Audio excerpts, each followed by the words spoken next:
is an augmented voice intelligence platform helping business modernize their contact centers. With their domain expertise in improving customer experience and operational efficiency in the insurance industry, they help top players leverage voice automation for customer loyalty. We have an exciting panel discussion now, making customer experience in insurance millennial friendly. May I now invite Mr. Amit Ambre, Vice President, Delivery Skit.ai, to moderate the session on the stage. To learn on what customer really wants, we have our next panel discussion on making the customer experience in insurance millennial friendly.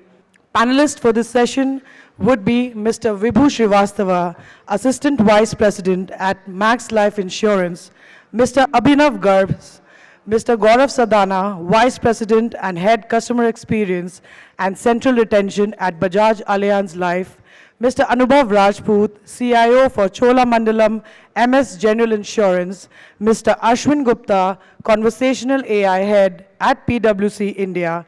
Gentlemen, the stage is all yours. Now, before we dive into the discussion, insurance, I think the last 2 years have really taught us, how important it is in our lives. Both on personal front as well as on professional front, the last 2 years has been filled with surprises. And, without insurance, a lot of us would have really been, in a financial and even a personal kind of a disarray.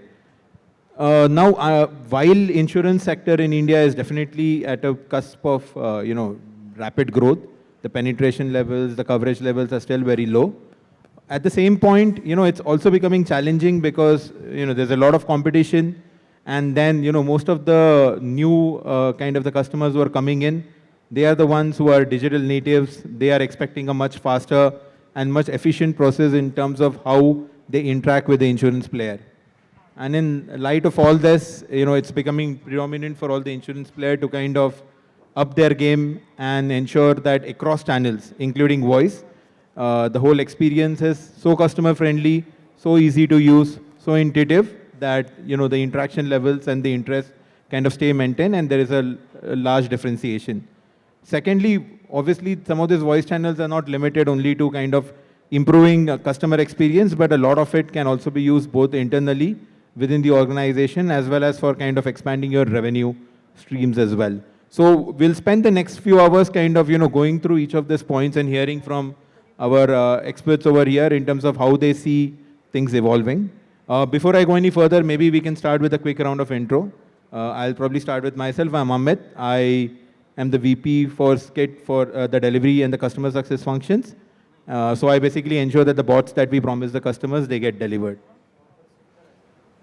Thanks, Amit. So, hi, I am Vibhu. I work with Max Life Insurance, and I head the AI Works team, which is basically the data science team at Max Life Insurance. Hi, Abhinav Garg.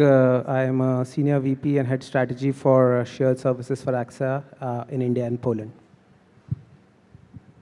Hi friends, this is Gaurav Sadana. I lead the customer conversation units for Bajaj Allianz Life.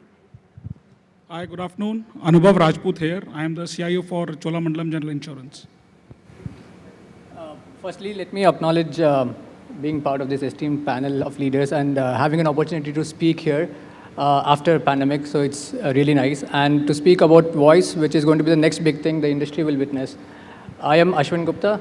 I head the entire conversational AI for PwC, predominantly helping clients from strategy through execution in their conversational AI journey. Anubhav, my first question, you are obviously an industry veteran, so I guess you are in the best position to probably answer it. Insurance players have been huge users of voice bots and generally voice AI platform for quite some time. So if you can, based on your experience, what you have seen internally as well as across other organizations, what are the different use cases that you have seen where, voice AI has really played a predominant role in terms of improving the experience both for customers as well as internal stakeholders? Very interesting question. Let me take a few minutes to share some perspective on it. See, firstly, insurance is one of the last sectors which is undergoing digital transformation.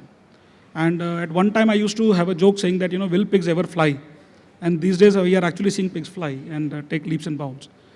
One of the key feedback that any insurer, and I'm quite sure my fellow panelists will agree, if they have ever taken from their customers, one of the key feedback that comes is, please don't contact me, Mr. Insurer, as long as you work at the moment when I need you. That is the reality. So we are in a business which is purely risk management. But having said that, the millennials, the Gen Z, and even some of the Gen Y people, today they really want the services to work at the time of need. So that is where VoiceTech is starting to come and play a role. If I were to talk about what kind of use cases are relevant, imagine a simple framework where on the horizontal, let us put something called customer experience, because that is going to be the paramount theme to look at any use case on VoiceTech. And if I were to draw 3 pillars on top of it, the first one is what is going to generate revenue for me, which is the commercial side. Second is pure play service. And the third one is, another very critical one, is purely informational. Some examples of the revenue pillar. So the easiest use case that, for example, we at Cholamandalam have also enabled is reaching out to our customers using voice AI technologies for renewal reminders, renewal retention, renewal payment, and the complete journey fulfillment happening. Very interesting, when we launched it, we found that very quickly we were able to reach a straight through conversion rate of about 7 to 8%, which means 7 to 8% of the customers did not need any digital support, any fulfillment support at all, and they were able to complete their transactions. If I were to add the assisted journey to it, then the conversion ratio reaches to close to about 29-30%, which is very impressive. If I were to now take an example of the service pillar, some examples are, for example, when a new customer buys a policy from Cholamandalam, we do something called a welcome call. It serves 2 or 3 purposes. One is make the customer aware of the product, thank the customer for placing trust in your organization. At the same time, it helps you to identify any mis-selling scenarios. If certain aspect of the policy, product feature, benefit was not clear, not explained, not articulated well, the customer becomes aware of it. When we launched this process for our health insurance business line, we found that almost 17 to 18% of the customers came back with some disclosures which were either not captured clearly or were missed out during the selling process. Now imagine how much of customer experience this will contribute, because in the later stages, as and when a claim scenario comes, the customer will expect the claim to be seamless, and the insurers will not have the knowledge of a particular disclosure. That is an example. Third pillar, let me take an example, the information side, which is very important. So since Cholamandalam is a general insurance company, we also deal with a line of business called cattle insurance. The generation there is farmers, people who don't speak English or Hindi, but speak English, Tamilish, various kind of languages. Now their key requirement is to be able to speak to someone and understand what is covered in their policy, how can they make a claim, the entire claim process for their cattle, for their livestock, so on and so forth. So there are various use cases which are emerging. And the last one, which is now going to take a lot of prominence, is going to be the actual selling process, where you can have simple selling journey, completely voice enabled, starting with simple products and then slowly moving to complex products. So the ground is very vast, and I'm quite excited. There will be very interesting times for insurers to leverage this technology and take many, many momentums forward. And if I may, Anubhav, I think while you've spoken about a lot of elements which are more market-facing, closer to the customer, how do we get closer across the value chain, including, I think you spoke about very different elements. I think there are some other use cases also emerging on the horizon, and they're not just future, they're organizations who are doing it today, which is, inwards and looking at your internal productivity. And there's so many levers of voice, but also the broader AI space, where insurers can do wonders. And that's also a bit of a breeding ground, because you have a second chance when you're doing things internally. And I think that can have a big say on productivity as well. So I think that's where the broader scope also is, beyond obviously a lot of both top line and bottom line levers from a market facing perspective. Sure. Just adding on to what Abhinav said, there is one ecosystem which is unexplored today as we speak. See, the easiest thing was to whatever is being available on voice today to transform into an automated way through using voice AI. The interesting bit that we have kind of not explored yet is the internal communication ecosystem. That's another very big area which voice automation can solve for, and that can actually break silos within organizations. So I'll just give one example what was mentioned there. So I think we have something called as the HR helpline, and that is quite internal to us. And I think it's a very good and ripe use case internally, which we could think of, so voice-enabled kind of a helpline where internal people can ask any queries, right? In addition to a chatbot particularly. So I think that's one way of internally, using voice AI itself in the insurance space which we are using currently. No, I think it completely makes sense, right? Not just use voice as a channel for external use, but there are a lot of use cases which can even be internal. And I guess Gaurav, you were mentioning earlier, insurance is a industry based on heavy conversation. It's a very conversational-driven industry, both inside as well as outside. A lot of processes, and voice can go a long way in terms of simplifying those.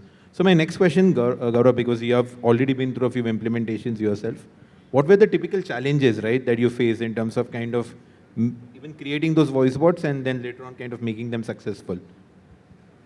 So, I mean, how I'd like to address this is by telling this 5-pronged approach that we take. Every customer experience in the insurance space at least looks at 5 aspects today. One is, of course, voice, video, vernacular, as we call it. The second bit is the virtual, which is self-servicing bit. Automations, personalization, and of course, then tying this up completely with an omni-channel approach. Now, voice is a common thread across all these, right? And so there was no doubt in terms of picking this up as a technology for immediate use. The challenges that we faced was that in Indian parlance or in Indian context, the conversation within insurance space is very, very extensive, right? Now, that makes it so much more complex to build your conversational flows, right? So what we started with was maybe a little easy use cases. So we started with outbound first to start with. And then when we got the confidence to see this growing and scale this further, that's when we started looking at the other use cases, which is now towards the inbound side and the other ones that we are thinking about. So that I see, plus India is a country which loves languages, right? So every 100 kilometers, the dialect changes. It gets so much more complex for any voice engine to solve for it, right? As I would say that this technology still is very, very nascent to that effect. English is what broadly we have solved for. The other languages are still evolving. So, yeah. So I think what you're effectively saying is start easy and then grow big, grow complex. Abhinav, you also had a few points to share, right? In terms of, I think there's a bit of skepticism about voice bots internally, and that's also creating challenges. It'll be good to kind of, hear from you. So I think I'll give a bit of a macro view, and if you allow me, maybe 1.5, 2 minutes. And first and foremost, let's accept this can't be done on the side. So this has to have a very broad buy-in from the CEO and the leadership team. This should be a part of the vision. How would success look like in three years? There could be certain segments, certain products, but whatever, you just need to go in a very deliberate manner and target it. Far too long, I've seen many organizations trying to, and this is from my consulting role in previous organizations, doing things on the side. It can't be a side gig any longer. This is very, very real. So that's the first pitfall or kind of the challenge that we need to be aware of. Then the second one is, again, more common sense, but feedback loop. How much is that feedback loop open, both with your internal employees as well as with the end consumer? End consumer, we've grown more mature. We are trying to get to different ways of getting that feedback back. But I see that as a challenge, but also an opportunity. I pick that as a challenge because I think there's scope for us as an industry to do more in that space. And I think my final comment is around, this is a supplement, and this is here to complement our existing processes. This isn't here to replace. I think that comment was also made this morning in one of the aviation discussions. There is absolute value and merit in that peaceful coexistence, if I may use the word, that agents, for example, will continue to be the heart and soul, but it is about empowering these agents with knowledge and information and quickly cleaning up the top 20, 30% for them to be able to focus on more value-added work. I think that's how I see it. That narrative somewhere I would say is a little missing today in the industry. That's something that we need to be mindful of, I think. So I think very rightly mentioned, one of the key challenges, at least what we have faced in implementations, is making a clear business case and getting a buy-in, because these are very nascent stages of technology, and Gaurav's mentioning that it's more of experimentation, and having, you know, a committed kind of a revenue KPI or a cost-save KPI linked with that, it's actually difficult to get that buy-in, and hence the journey becomes a little bit more difficult going forward. And but yeah, with the advent of obviously the pandemic, the buy-in has come in, and it has really become very easy now, right now. The other aspect also, I think, is about the scalability, right? That is something, because we need to think about the back-end entire infrastructure, doing at a smaller level and then scaling it up to a very big level where, maybe hundreds of voice bots are there, working in the same way. So I think these two are technically, I feel that these are additional challenges when we look at, implementing the entire gamut of both speech and voice AI together. Yeah, just to add, I think if I could summarize what Gaurav, Abhinav and Vibhu mentioned in three categories: organizational challenges, technological challenges, and implementation challenges. Organizational challenges would be having your leadership on board, right? It should be a top-down approach where there are KPIs set for all the leaders and the managers as part of the digital transformation. Right? It can't be, as Gaurav said, it can't be silos. It has to be done in the entire horizontal way. Then choosing the right partner, not just the technology partner, but the domain partner who understands the business and will be able to execute the entire strategy and execution. Then you look at the technological challenges would be, as Gaurav said, languages, right? Vibhu mentioned about legacy systems which are not able to integrate with the APIs. Right? All of these will become challenges technologically and infra security as well. Then comes the implementation challenges of choosing the right use case. Maybe the low-hanging fruits can be chosen first, but how do you scale from those 10, 15 to 100, 200 use cases? And how quickly can you scale? The methodologies, frameworks that is required needs to be in place before you embark on the journey. And then comes the last would be the experience. Even though you've chosen the right use case, even though you have the technology in place, if the experience of the solution is not to the mark, then the adoption of the solution would not happen. So I think organizational challenges, technology challenges, and implementation challenges is what I would summarize it as. I think that well covers it across the three kind of the buckets. Now the next question I'll pose to you, Ashwin, because you obviously have been both on the implementation side as well as now along with your partners, you must also be kind of evaluating a few partners, right? Now one of the big aspects which has been, the talk of the town as far as voice is concerned is in terms of, probably the positive and the negative impact it will have on customer experience, right? So generally, what has been your feedback so far in terms of, wherever you have seen voice AI being implemented? And then what are probably the futuristic things which, some of the voice AI partners can probably work on to just ensure that, the customer experience even exceeds what you can get from a standard kind of a call center or customer contact center? A very interesting question, Amit. So I'll start off by quoting Steve Jobs. He once mentioned that design is the soul of any man-made solution or any man-made creation. Similarly, experience is the soul of voice solutions. Be it web, mobile apps, the experience counts. Similarly, for voice, you have VUX, which is voice user experience, that acts as a crux of the solution, which helps in your customer stickiness as well. So if you look at one of the renowned PhD linguistic people, who's Gratian Max's principles, there are 4 principles that your entire conversational design needs to focus on. One is relation. How well do you know the customer? Right? The customer demographics, age, language, region, geographical region, what was his or her previous complaints, products that they've purchased. These help to create a personalized conversation. Then comes the manner. This is still evolving. We recently saw Alexa have Alexa whisper. Right? If I whisper to Alexa, it'll whisper back to me. Right? So manner would be the tone, modulation, the pitch of the solution, because it's a voice bot. At the end of it, the way the voice responds to us with the excitement or with the modulation is where it stresses the important information in the entire sentence. Then comes quality, the quality of information that is responded back to the user. That becomes very important. And when you look at quality, summarizing the entire conversation at the end of the conversation, or confirming with the user saying that, hey, this is what you were asking for, when there's disambiguation. So the quality plays an important role. And the fourth principle would be quantity.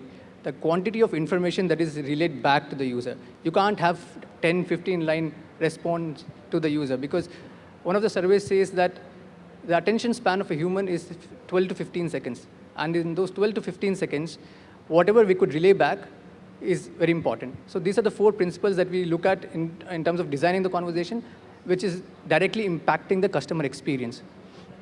Coming to what platforms can do, right? I think platforms are evolving, and they've really evolved to even match voice biometrics as a solution. But is it actually required in the market? The technology is there sometimes, but is it actually relevant for the industry is also something that you would need to look at. I think this is what I would summarize in terms of innovations and customer experience going hand in hand. I will just add on to what Ashwin said, and very well put across. So 5 important learnings when we went through this journey. One is know your customer well. Completely second you there. That makes your experience better, as contextual as you can get. Second is evaluate your customer journeys well, right? Where this voice automation is to rightly fit in. Third is always have a customer perspective. Each customer perspective is important, and when they give feedback, so there has to be a feedback mechanism, internal, external, as Abhinav touched upon, both for a regular and continual improvement. Then next is anticipate more use cases, because once you implement a use case, it doesn't end here, right? Especially in insurance, these are longer journeys, right? So you need to anticipate your use cases well. And finally, measure the customer effort score. That has to be on the forefront to assess regularly whether you're going in the right direction. So these are the 5 important pointers we keep in mind when we have any voice. One vision mix that I want to put in for partners like you, who are working on this technology for improvement is, today we are solving for places where voice is already available. Solve for places where voice today is not available. And voice automation can actually humanize the digital, right? That's one vision mix. Second thing that I want to bring on the table is bring the perspective of visualization. Voice lags only one thing. It's not visual. If you can solve for that, that brings a very interesting proposition for end customer, right? So these are 2 important elements that I would look industry moving towards. No, very valid points, I guess, for us as well while we are preparing the bot. I think one of the clear directives and which we have learned, right? It's been, there's been an aspect of learning there as don't look at, our companies as our customers. The customers are the end customers. They are the ones that the bot is going to talk to. So until and unless you know them well, the bot won't be able to kind of really figure them out.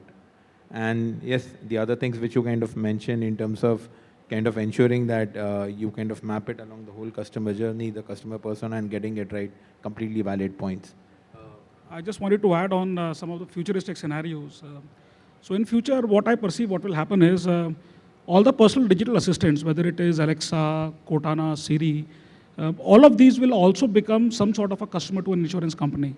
So a future scenario could be, for example, when a customer is buying a policy, I could tell my personal digital assistant, please remind me 1 week before the policy expiry date to do the renewal. And the PDA is expected to remember that and conclude the transaction for me then and there. Another example could be, I could be using the digital assistant to say that I have shifted from Bangalore to Chennai. Please update the address in my policy immediately today. Or, hey Siri, what's the status of my claim? So what is going to happen is that if I take an example from my own house, when I'm trying to watch YouTube, I will always try to search for a video, whereas my son will always use the mic option and speak. So that is what millennials are going to do. So the entire web journeys, customer experience journeys that all of us are creating, whether it is on the insurance side, banking side, they will also have to start becoming a lot more conversation centric. So conversation journeys will be there, and the ability to showcase the right content in a matter of a few seconds is something what every player who wants excellent customer experience will have to look into. And that is where voice tech, AI, and advancement of these kind of technologies will play a big role. Just one point that I couldn't resist adding on to Anubhav's, which is, and everyone has spoken, so this may feel like an overkill, but the significance of client segmentation and understanding the sub-segments within that is changing by the year. I mean, when I was reading my B school books, they were talking of a certain generation, and 6 other generations have come in the last 20, right? So I think that's the scale at which we're moving, and the requirements are turning out to be extremely nuanced. So it has been a constant, and I would say catch-up, if I may use that term. And I think it's time that we kind of recognize those individualities. It's easier said than done, of course, sitting here and talking about it, to be able to then handle it in a coding environment. But I think that's just the need of the hour. Excellent. So now I think we had a fair enough discussion about the customer experience part of it.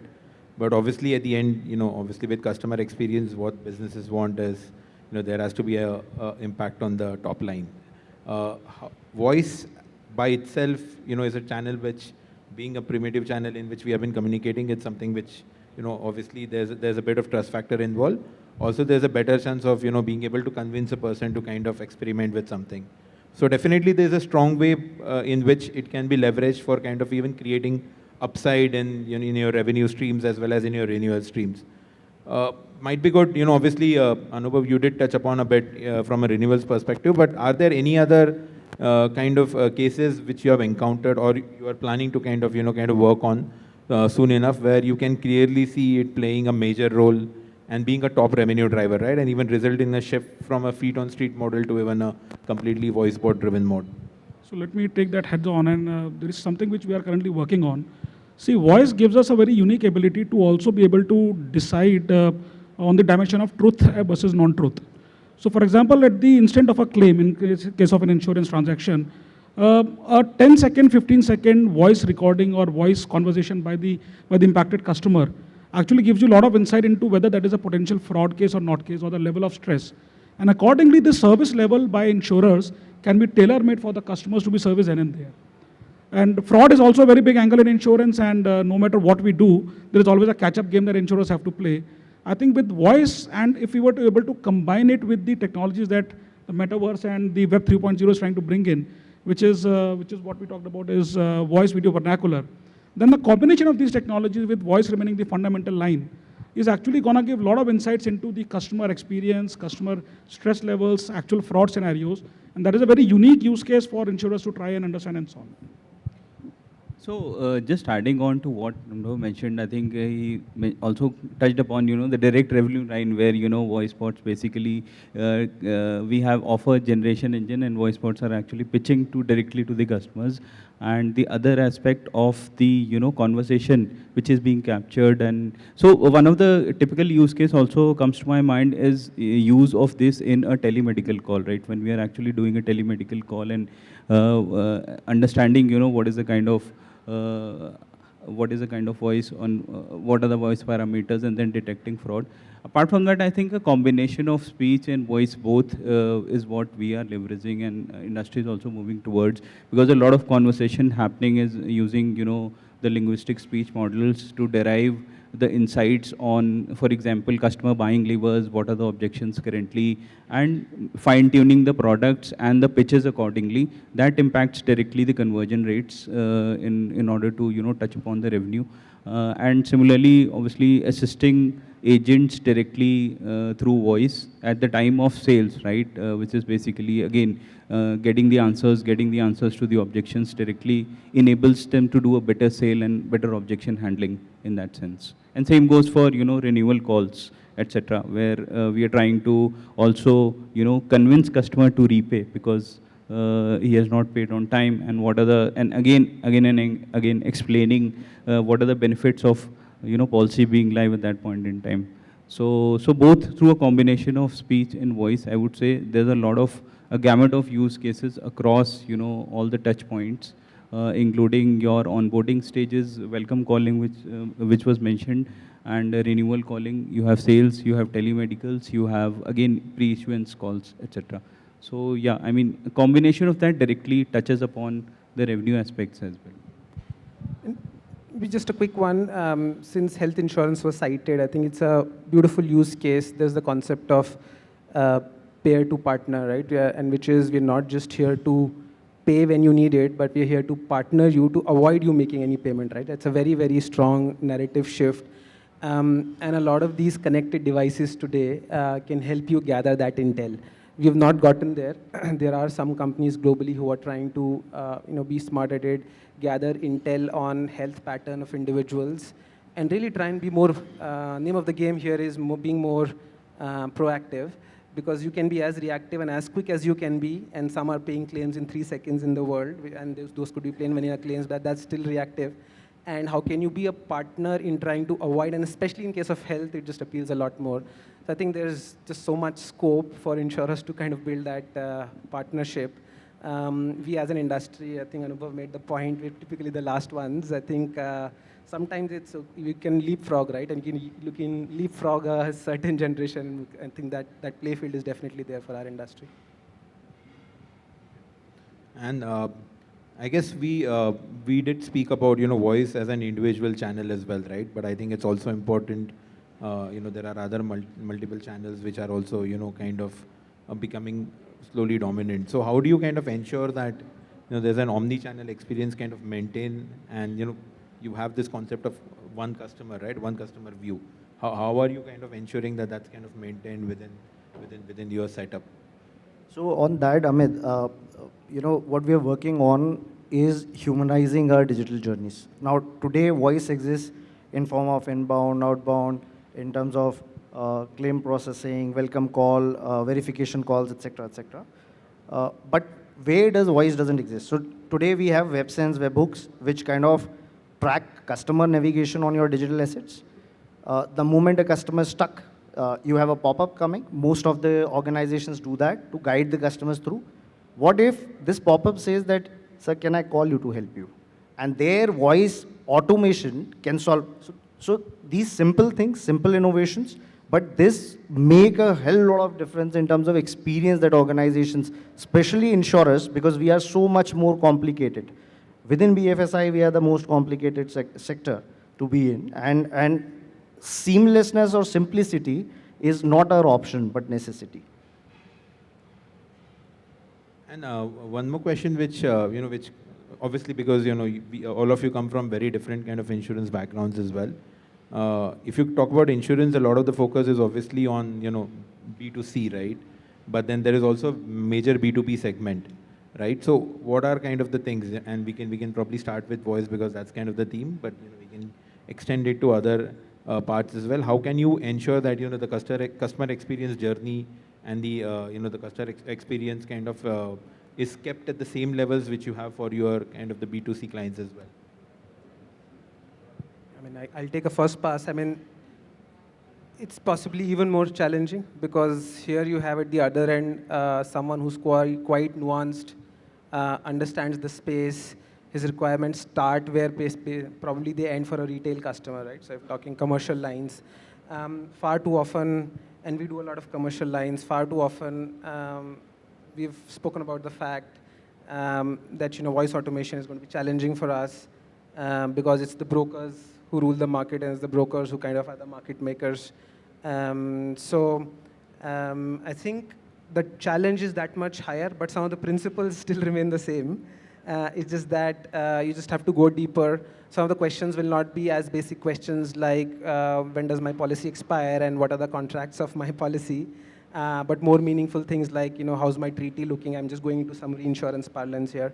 So I think that's one. A lot has been made, but I think there is value and merit definitely there as well from an outward perspective. And like I said at the beginning, the internal opportunity obviously still exists. In fact, one could argue there is the hypothesis that for commercial lines, the complexity of the source systems is even that much more because you're also interacting with a lot of other reinsurance players constantly. So to that extent, I think the play field internally is even more, while it may be slightly balanced by the opportunities outwards.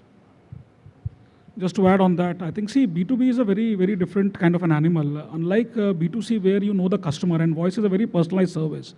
In B2B, it is typically going to be an intermediary layer which will be interacting with the insurer. So at this moment, the kind of use cases that are relevant for the B2B side is, of course, more on the service side. And secondly, on the informational side. So Abhinav talked about commercial products, right? So very complex products, whether it is marine or fire, those kind of products, or even group health kind of products, which are largely in the enterprise space. The product feature set, the policy inclusions versus exclusions, what kind of liabilities are covered, what is not covered, those are something which can be articulated in a simplified manner, both for the consumption of the enterprise as well as its end customers. And secondly, of course, on the service side, status of claims, status of renewals, basic endorsements, those kind of things. But this is a much more complex area, and here we also have to be very careful of the information security aspects. Let's take an example of the health policy, which an enterprise takes for all its employees. It is not going to be easy to bypass the information security and PII, SPII constructs to be able to have conversation-based interactions and transactions with the insurer using VoiceTech, because there's a customer protection angle also which is involved. So this is an area which currently going to be on the sort of the sidelines and emerge only in the next future. B2C is the more key area for us, all of us to focus on. Yeah, so I think just to give a different perspective or on a different tangent, right, B2B is, as you mentioned, that it is little difficult, right, because of the PII data. Right? Everything can't be on the voice tech. Right? So this is where we look at the calls will come to the agent. Right? The calls will come to the contact center agent, or the calls will come to the actual broking agents as well. So whatever we do in terms of the entire automation space, we try and empower the customers, provide self-service tools. Whatever are the routine questions that can be automated, that can be answered by the bot, yes. The ones that can't be automated, they come into the agent's lab. And then we enable the agents by providing the AI assistants who listen to the calls and assist the agents in real time. Because insurance guidelines also change frequently. And when the guidelines change, the knowledge portal that is in the contact center gets updated. And the agents have to go through a training process to understand the changes. But an AI assistant can go through the changes and answer it for the agent, and the agent can answer it back. Cross-sell, upsell can also be part of it. Right? So listening to the customer and helping in real time, like an agent assist, would be the right implementation there. And then enabling educating the operational team on the insights, actionable insights from speech analytics that would come in, that would help the operations team to understand what did the agent answer and what did the customer need. Was it a lead generation? Go back to the customer and saying that, hey, you were looking for this product. Are you still interested? So that could be part of lead generation. That could be part of your entire training curriculum of your agent. If the agent has not performed well, maybe the soft skills training he has to undergo again, he or she. Right? That helps, that speech analytics helps in educating the operational teams as well. So I think on the same lines, what was mentioned quite, in intense manner was that, we also started working on a virtual sales agent, basically, where it's not just selling, but it's basically for the sales force to understand, ask the relevant questions through an audio and through the voice. And it's a voice assistant for, answering product-related questions. Many customer objections are there when they go for a meeting, basically, right? So at that point in time, it's very important for them to answer all those questions. So a voice assistant, which is basically trying to find answers, and not just to very product-specific questions, but something like if a customer asks, why shouldn't I buy gold versus why should I buy a policy? So, it's going and searching on the web and basically telling the agent or assisting the agent to answer some of these questions as well through the knowledge portal, which was mentioned earlier. So that's another big use case which we are trying to work on. Yeah, so broadly what I hear is, I think a lot of the focus is going to be on B2C, but there are a few simple use cases which can be started in B2B, but then obviously there has to be a lot of attention to be paid to information security, because here you are kind of dealing with your end client, business client data and their end customer data. So obviously there's a dual responsibility over there. So I think thanks a lot everyone for this really interesting discussion. I think before we end, probably it'll be good if you can just go one by one around the panel, and if you can just kind of summarize in maybe 1 or 2 words your expectations, or rather the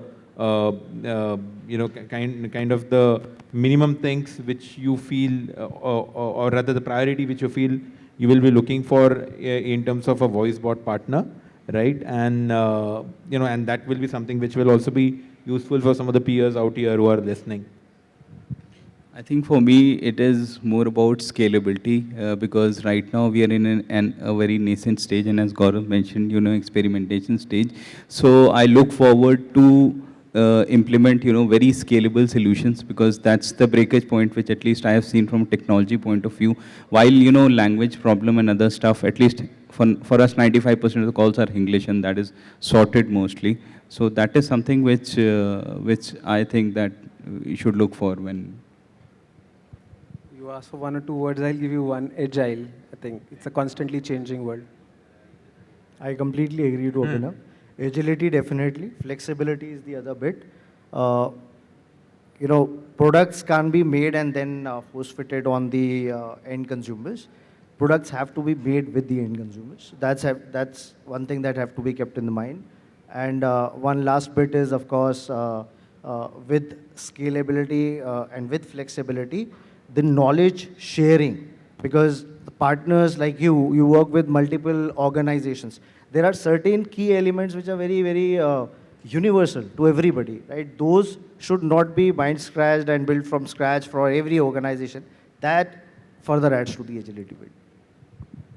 I think a couple of things for me. The first is, and the foremost is, the ability to handle a wide spectrum of languages because we are in the country called India. Second is going to be the ability to handle something which I call a synthetic voice. So the ability of the bot or the technology to handle interjections and interactions, nudges, pauses, mutes by the customer as if a natural conversation is taking place is something which requires a lot of machine learning based algorithms to be applied. And that is something which, if a technology partner can scale up, will be a big success factor and a differentiator. We being partners ourselves, right? I would say scale, but at speed, with a focus on experience and efficiency. Thanks, everyone. Now we'd like to open it to any audience questions.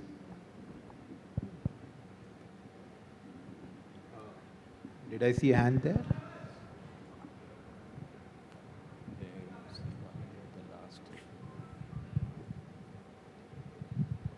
Hi, my name is Vishwanath, and I'm CEO of Sarthi.ai. I just had one small question for you. Like generally, when we enter or think about insurance as a sector, so compliance is like a big time issue. So if you could throw some light around it, what is your compliance metrics generally that you check for when you want to onboard your voice partners? Thank you. Let me take a first shot at it. See, typically the way at least I can speak from an implementation experience, the ownership of data, compliance, protection is something which the insurer would like to control.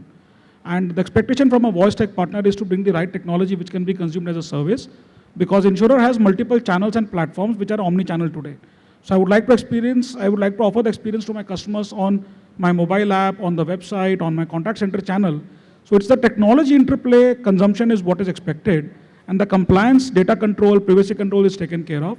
One very fundamental aspect on the VoiceTech side is the ability to identify the right customer, which typically can be done because in today's digital native world, customers are more than comfortable having a phone number which is consistent in the policy and in their actual usage.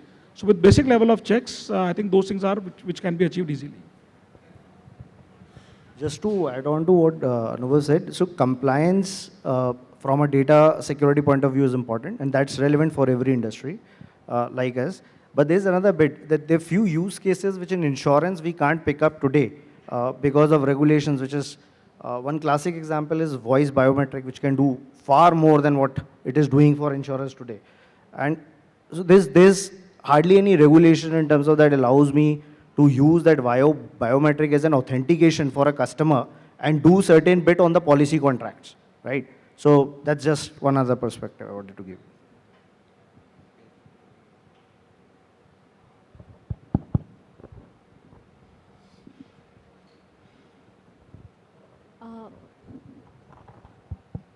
Hello, am I audible? Hi, my name is Tanmay, and I've personally worked in the insurance sector for 6 months under Gaurav's mentorship for omni-channel customer experience. So we spoke a lot about, we discussed quite a bit about how we are making customer experience friendly and also touched upon a lot of other sectors, areas such as compliance or technology. In my experience, one major problem area from the business side when it comes to insurance was retention, customer retention, where the customer is asking to surrender his policy, his or her policy, or withdraw funds from the policy. And traditionally, we have companies have been averse to offering this kind of servicing digitally. So do we see voice changing that in any way by making it a little humanized or not? Okay, I'll take that, Tanmay. Yes, we definitely look at that. Every organization today is not only looking at an entry easy for the customer, but exit easy as well. That's what world is moving towards. The old belief of not letting customers go out easily is changing. And let me assure you, it's changing very rapidly. And voice automation does play a very important role there. Because today, the biggest hunch for any insurer today is that this AUM may be attriting because of an instigation or a market competition, right? If voice automation can solve for it with a standard dialogue with the customer, which is pre-programmed in a manner where I can ensure that the every bit, every aspect of policy explanation or detailing is covered, and then customer is in rightful mind to take that cognizant call now and still decide on exiting, I can very well take that call. So I think Thank you. what Gaurav was mentioning is absolutely in the direction of what a lot of people are sort of trying to do in retention area, and surrender is one such thing where, you know, deep conversation is required, because technically it's for a surrender retention, right? We don't want people to surrender. At the same time, it's also a payout, right? Payout is the moment of truth for anybody who is buying insurance. So yeah, but from a different angle, I would see this as, you know, more from a speech perspective, where there are use cases where we are trying to actually understand what are the real reasons of people surrendering, and then tackling it in a way where a voice bot can handle and basically customize those answers to the customers, right? So it's a two-way process. One is, what are people talking about? Why are the people surrendering? Then using a transcription-based service to basically understand those reasons, and then basically putting that knowledge into a voice bot and saying that these are the typical retention levers which can be used through a voice bot directly. So just to add, Let me give a slightly different but practical scenario. See, as you rightly said, acquisition is difficult, but retention is all the more critical. Has any of you ever tried to close a prepaid or a broadband connection? Just imagine the number of calls you receive for retention, right? Putting a practical hat, I would actually not apply voice technology on this, because clearly there is a scenario where the customer is aggrieved, there is a reason, there is a precursor where a customer is trying to churn. And at that juncture, all philosophies, all studies tell us that a human interaction, a humanoid interaction is much more relevant. So the voice tech is still a little bit, it has still a bit more runway to take to reach to that level of empathy where it can connect. And I would start using and considering this technology only when that level of empathy is available, demonstrated, proven, and at the same time it is trained enough that I can give a cross-sell or an upsell offer to the customer to actually make it as a viable proposition for him or her. Till that time, I would rather choose these with kids' glove and apply my current human workforce to handle it in a more simplified, in a different kind of a manner. That's a practical answer I'm trying to give to this. So just to give a different perspective, but totally agree with your perspective as well, right? Retention, customer calls in to close the policy because of for a particular reason, right? At that point in time, you cannot have a voice bot augment the call. Where the voice would come into picture is assisting the agent, saying that, hey, this is a feature that can be added to the policy to help the customer, to retain the customer. Or it can be added post-call, which is speech analytics, where the insights can be derived of why the customer wanted to close the policy. And then there can be a human who could call back to the customer saying that, hey, these are the newer features we have in the policy that might help you retain. But as you said, it's very difficult to have that empathizing nature in the voice, whether the technology is not evolved yet. Sarcasm also is not yet been identified by the technologies. So maybe not front end with the voice bot, but augment the agent to help retain is where the voice solution will come into picture. Any more questions from the audience? So I think thanks to all of you for sharing your insights. I think it was a very deep and insightful journey into how voice AI can play a big role across the whole insurance customer journey, right? Starting from acquisition, going on to servicing, retention as well as renewals. And we also touched upon in terms of what it holds for the future. So hopefully, I think we all of us in the room, we will start seeing some big changes which we discussed as a part of the panel, and hopefully the next time we meet, we'll have a few more voice bots and war stories to talk about. Thanks everyone. Thank you. Thank you so much. Thanks.